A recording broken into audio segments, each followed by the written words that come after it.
வணக்கம். இன்னைக்கு பூசணி அல்வா எப்படி செய்யறதுன்னு பார்க்கலாம். ஒரு பெரிய பீஸ் அளவுக்கு பூசணி பெத்த வச்சிருக்கேன். 3 டீஸ்பூன் அளவுக்கு நெய் சேர்த்துக்கலாம். 200 ml பாலை காய்ச்சி ஆற வச்சு வச்சிருக்கேன். 1/4 டீஸ்பூன் அளவுக்கு ஏலக்காய் தூள், 10 முந்திரி உடைச்சு வச்சிருக்கேன். 150 கிராம் சர்க்கரை சேர்த்துக்கலாம். மேல இருக்க தோலெல்லாம் சீவிட்டு துருவி எடுத்துக்கலாம்.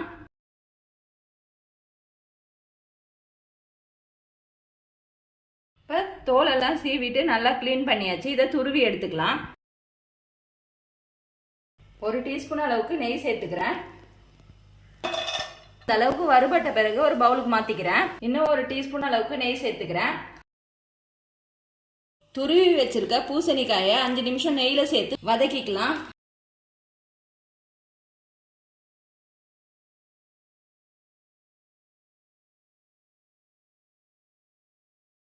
ஒரு பிஞ்ச் அளவுக்கு சால்ட் சேர்த்துக்கிறேன். 5 நிமிஷம் நல்லா வதங்கின பிறகு பால் சேர்த்துக்கிறேன். ஏலக்காய் தூள் சேர்த்துக்கிறேன். இப்போ இந்த பால்லையே நல்லா வேகட்டும். இந்த அளவுக்கு பால் நல்லா சுண்டின பிறகு சர்க்கரை சேர்த்துக்கலாம்.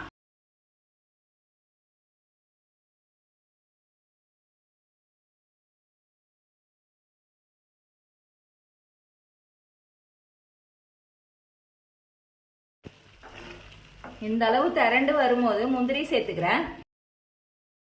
1 டீஸ்பூன் அளவுக்கு நெய் சேர்த்துக்கிறேன்.